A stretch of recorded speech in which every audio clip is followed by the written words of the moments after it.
Hey guys, what's going on? This is going to be my Enhancement Shaman PvP guide for Stormbringer for the War Within Season 3, at least my attempt at it. Basically, what I'm going to do is go over gearing, so your stat priority, what tier pieces to look for. And then I'm going to go over the talents because you have a few options to go through. And then I will try to give you a breakdown of what to do during rotation and stuff like that, or during your burst. And then a little bit on not necessarily positioning, but how to go about arenas and stuff like that. So, again, I do PvP videos each week, so feel free to check those out because those definitely help. And if you are wondering about Totemic, I am going to have a separate guide for that. So look for that in the description. It should be there, hopefully. Anyways, let's get started. Okay, so first off, we're going to start off with gearing. And we're going to go about gems, enchants, and stuff like that you want to look for. So for me personally, since I do both PvE and PvP, my tier set pieces are going to be shoulders, gloves, helmet, and legs. And the reason why is those are the best combination for PvE. Now, if you want to go with chest, that's fine, but the helmet also does have a ton of verse on it as well, so that is also pretty good for PvP. But the chest comes with either one of them come with a lot of crit, but it's basically mastery or verse. So versatility kind of ends up better in the PvP scenario. As for our tier set, we do want 4 set in my opinion. The reason why is because one, the 4 set increases your damage by 5%. Now that's all your nature damage, so like your Tempest, Lightning Bolt, Awakening Storms, Primordial Wave, Primordial Storm, all that stuff. Now I don't know if that's nerfed because the tooltips are not updated in PvP. Only damage effects are, so we only get Ascendance for 3 seconds from our 2 set, but every time we enter Ascendance, we get a free Tempest charge. So that's the big thing you gotta look for. So yeah, as for stats, I am going for a nice try an even split for haste and mastery, and then obviously versatility comes as it will with the gear that you get. Versatility is very helpful, so I put first on my rings for enchants. For gems, I usually put whatever stat I have a little bit less of, so that way I can bump it up a little bit, so like heavy haste with a bit of verse. And then for my bloodstone, I am actually using the determined one, which every time you get slowed and stuff like that, you get extra damage to your next attack. I have found it actually quite helpful, but a lot of people are going with the other one there, the what's it called? Enduring one, where you get 5% damage reduction whenever you are taking damage, or not that. Whenever you are crowd controlled. Sorry.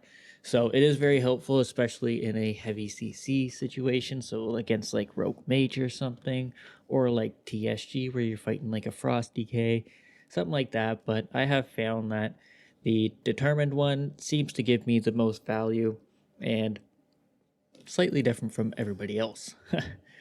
And then as for your cloak, you want the Rescue Wraps. You want to try and upgrade this as much as possible because your PvP gear is going to 723. And I believe the Rescue Wraps are going to go to 724 or maybe even 730. I'm not sure exactly. But the final upgrade is this week as I am making this or recording this. So it goes pretty high, and you can stick versatility, you can stick haste on there, or you can stick mastery on there, whatever you want. You can choose your stat. If you want a full haste, go for it. If you want a full mastery, go for it. But I personally like a nice even split because that I find feels the best. As for your embellishments, I think everybody is still going with the focus lens.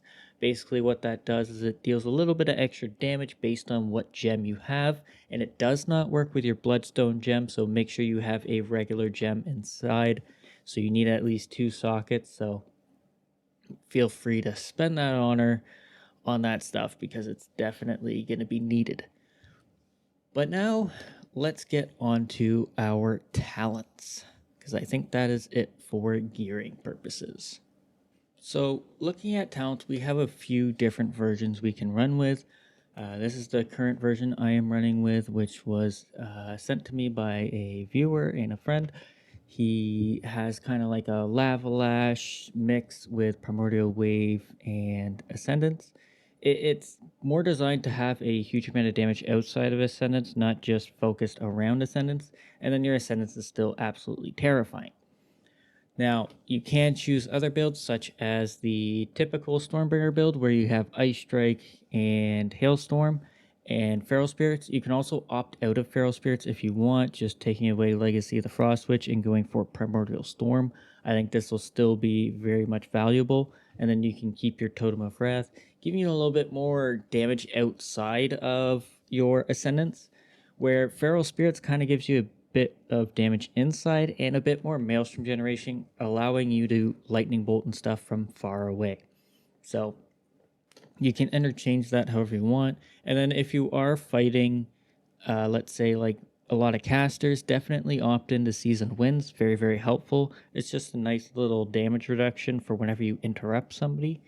As well as if you are with a caster friend, for instance, like maybe like a hunter, I guess they're not really a caster, but a ranged friend, a hunter or a demo lock, traveling storms can be very, very helpful. The reason why is you can cast it on your teammate and you can knock people away from them rather than just yourself. So it is very, very helpful in that sense.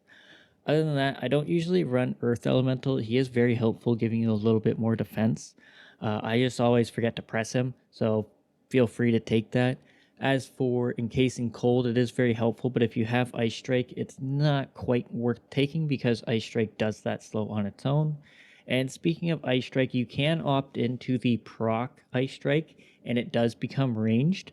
I haven't played with it very much personally, but it can be very, very helpful as it has a 40-yard range and it does lower a bit of button bloat. So as for the proc rate, again, I'm not sure, but it can be very, very helpful and doing a lot of damage. Ice Strike does hurt like a truck, so feel free to opt into that. And if you're feeling spicy, opt into Deeply Rooted Elements, but you're going to have to come to terms with the fact that you may not get an Ascendance in a round of arenas. There is that high possibility. So that's why a lot of people go with regular Ascendance. So that way you are guaranteed that proc and you can always proc it whenever you want. So after you get CC'd a bunch, you're on diminishing returns. So now you're kind of free to go ham. So it does work out quite well. So that's it for the talents. So let's get into a little bit on how to go about damage and bursting. Okay, now on to bursting and your damage rotation. The first thing you want to make sure is after every shuffle, any arena you enter, always make sure to reapply your imbuements. I know it does work right now, but back in Dragonflight, there was a bug with Wind Fury where if you did not reapply it, every single arena, it would not work. So just get in the habit of doing that, so that way you never forget your imbuements aren't active.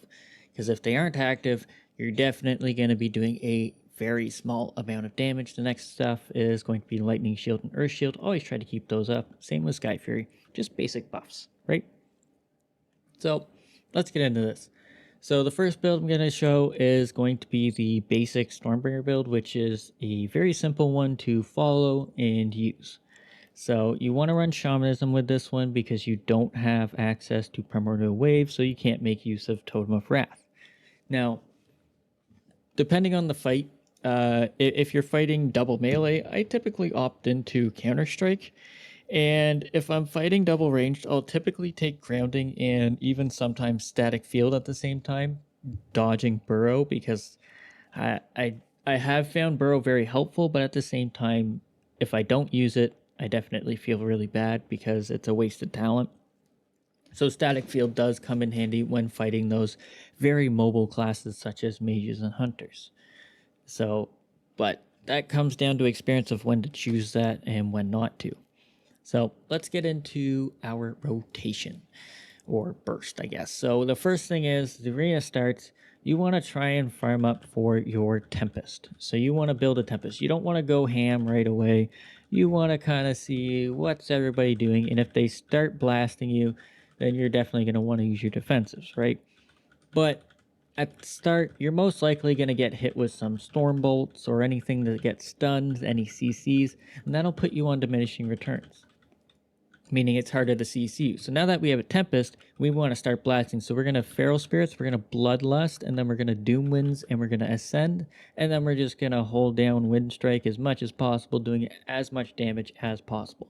And you can see it's automatically casting Tempest, and it will use up all the Maelstrom you can that's available. So you don't have to worry about casting it at 10 stacks anymore. It'll automatically do that thanks to the change of Season 3. So as you can see, we got another proc, boom.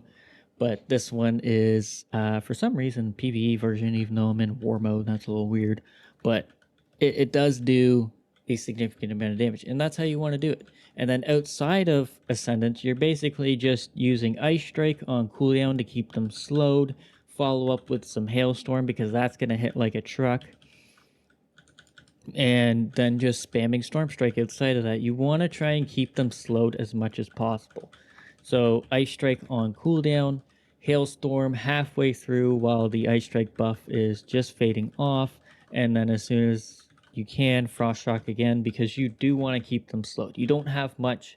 You're not like a Warrior Wear Hamstring. You can spam it or anything like that, and it can be dispelled. Outside of that, you're just generating and spending, generating and spending.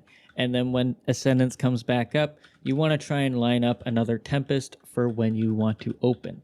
And then at the 1 minute mark, you can just hit Doom Winds because you don't really need it until Ascendance comes back up. So you can just go ahead and hit that, Feral Spirits on cooldown as well, and just try and dish out some damage, you know, without putting yourself in bad positions and getting prepared. So for the other build though, which we will get into once my Feral Spirits disappear because they keep me in combat, we want to do it slightly differently because it's not all that easy, and it does get a bit confusing, but Ascendance is still the same thing. So I just gotta generate here and get Feral Spirits off of cooldown. Hopefully, there we go. Alright, so now we are going to swap over to the StormLash build, which features Lava Lash instead of Ice Strike. This build, it's a bit harder to stick, but it definitely does significant damage. So, very similar to the other one, we want to go ahead and build our Maelstrom for a good old Tempest. So we want to start hitting using Storm Strike and Lava Lash to generate. And now you're going to feel a lot less generation with this build outside of proc. So it's very proc dependent. So if you're getting very unlucky like I am right now, it's going to feel pretty bad. But if you do proc, you'll start to feel the damage go crazy. So we're just going to continue generating, trying to get our Tempest stack up. And if you are under pressure, like you feel like, oh no, this match is going to end, go ahead and send Ascendance in your burst and try to push the enemy back so that way they can get away. That way you can use it kind of in a defensive form.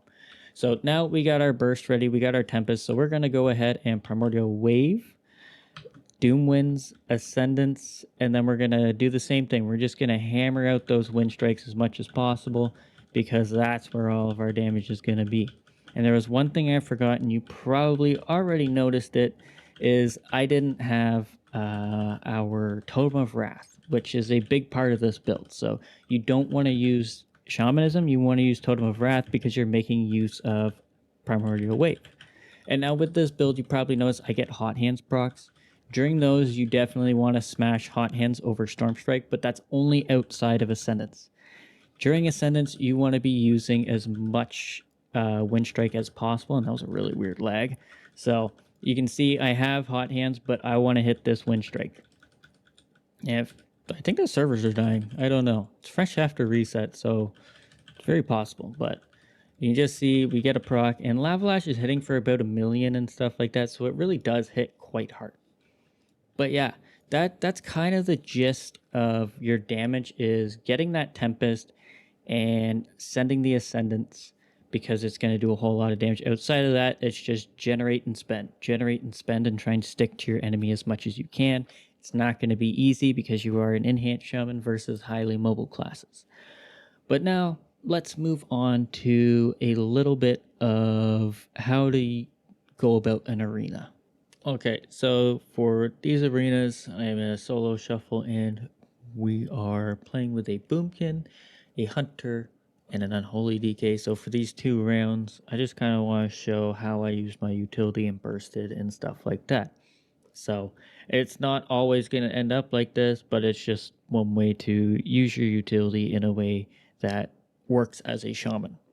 So, and remember that being a shaman, and this goes for all shamans, you have a lot of utility, and that is your main effectiveness in arenas. So here I can see the DKs kind of running around, going everywhere, and not really, I don't know. So I see the Hunter, and he's the target I want because he's going to be the one annoying my healer the most, getting him in traps and everything. So here I am trying to use my root totem and everything and try and catch him. Now I wasted my trinket on that binding shot, so it's a bit unfortunate. So here I start bursting because he just used turtle, and I'm like, okay, that's pretty free. So I start blasting in Ascendants. I didn't really care if I had a Tempest or not. I wanted to just hit him because I knew he had no way of defending. And now I'm in a really bad position. So unfortunate. Thankfully, my healer was able to catch me, so that was great. And I'm able to stick to the Hunter as much as I can. So you can see him, he's using the pillar to try and get away from me, and because he knows I'm terrifying right now. So he's in major danger. Thankfully, I get a nice earth grab and it catches his disengage, which is huge. Unfortunately, I get stunned on my feral lunge. You want to try and save that. And then here, I drop a cap totem and I use totemic projection to move it. And then I see the shaman in a really bad position, so I go ahead and knock him. So that is one perfect way to use your thunderstorm as well, and using cap totem with totemic projection to move your stun to hit them. So you really have to be aware of everybody's positioning as well, and just capitalize on their mistakes. So on to this next one here. We'll just start from here. So same thing, we want to go after the BM Hunter. And now I notice that the DK is fully after my Resto Shaman. So after I start hitting the Hunter, I'm like, where's my Resto Shaman? And then I realize, oh, the DK is attacking him as much as possible. So I back off, LOS, and here I drop a Root Totem, trying to catch all of his pets in a second here, just to get them off of me, essentially. So I get binding shotted. Okay, I'm stunned. So I drop a root totem and start moving. Unfortunately, with a Hunter, he can freely move his pets for whatever reason, but it roots them off, getting a little bit less damage onto you. So you can see the Hunter is absolutely terrified of me. I missed my cap totem. Bit unfortunate, but we get turtle, and I just use Ascendant. So since he's in turtle, I'm going to quickly swap to the DK, see if I can't get a defensive. And then I'm going to switch right back to the Hunter as soon as turtle falls off, and we get a huge amount of damage, and we're able to knock him out. But during Ascendance, you are the most terrifying thing on the map. So you're going to be looked at and CC'd a lot, but you can counteract a lot of it just by waiting for the perfect moment. So if you're getting stunned a lot, you know for a fact, okay, I'm on DR. That means I have a pretty solid time to go for Ascendance. So it does come down to a lot of patience and awareness for enhancement, especially when you want to thunderstorm people, as you saw for this clip here. We get really close, and you can just see, I can see him on a ledge. So I'm like, okay, and being a Resto Shaman, I'm like, maybe he has Link. So I want them as far apart from each other as possible. So I go ahead and knock him off the edge, and that also splits both of them up, putting him in a really bad position, and LOS as well. Thankfully, the Druid was able to get a nice root solar beam on him, and I got a lucky Ascendance proc from our tier set. But That just goes to show you the utility of being an Enhanced Shaman. It's not an easy road, it really isn't, but I don't know. I have fun with this class no matter how bad it is in PvP, and for this season so far, we don't feel as bad as last season. But anyways, guys, that is going to be it for this guide. I don't know how helpful this is, but I hope it is very helpful to most of you and maybe giving you some insight on how Enhance is played. But again, I do videos each week on Enhancement Shaman for arenas, so check those out, and I'm usually doing some sort of commentary for them as well. So feel free to subscribe and check those out. But anyways, thanks so much. Hope this helps, and best of luck in those arenas. Laters!